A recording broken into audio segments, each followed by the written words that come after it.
छोटा सा हाथ, बड़ी मदद। एक बार की बात है, एक छोटा सा गांव था जहां एक 12 साल का लड़का अमन रहता था। एक दिन वह स्कूल से लौट रहा था, तभी उसने देखा कि एक बूढ़े दादाजी भारी थैला उठाकर सड़क पार करने की कोशिश कर रहे हैं। दादाजी का शरीर कांप रहा था और कई लोग वहां से गुजर रहे थे, लेकिन किसी ने मदद नहीं की। अमन दौड़कर उनके पास गया और बोला, दादाजी आइए, मैं आपकी मदद करता हूं। दादाजी ने मुस्कुराकर सिर हिलाया। अमन ने उनका थैला उठाया और उनका हाथ पकड़कर उन्हें सड़क पार करवा दिया। जब वे सड़क पार कर गए तो दादाजी की आंखों में आंसू थे। उन्होंने कहा, बेटा, आज तूने मेरी उस बेटे की याद दिला दी जो अब इस दुनिया में नहीं है। भगवान तुझे खूब खुशियां दे।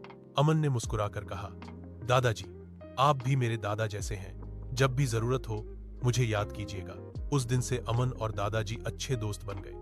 गांव में सभी अमन की तारीफ करने लगे और वह दूसरों के लिए एक मिसाल बन गया। सीख, मोरल, छोटी सी मदद भी किसी की जिंदगी में बड़ा भार क्लास कटी है।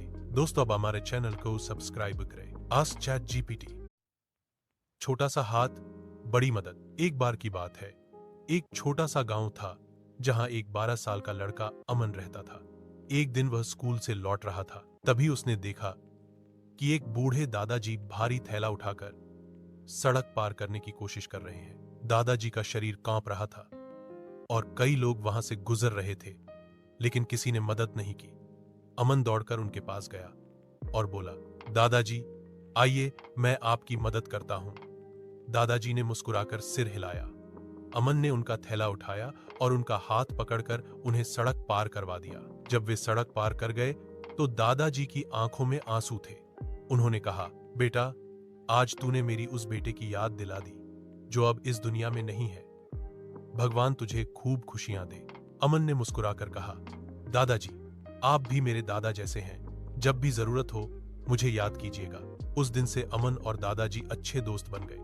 गांव में सभी अमन की तारीफ करने लगे और वह दूसरों के लिए एक मिसाल बन गया। सीख, मोरल, छोटी सी मदद भी किसी की जिंदगी में बड़ा भार क्लास कटी है। दोस्तों, अब हमारे चैनल को सब्सक्राइब करें। Ask chat GPT.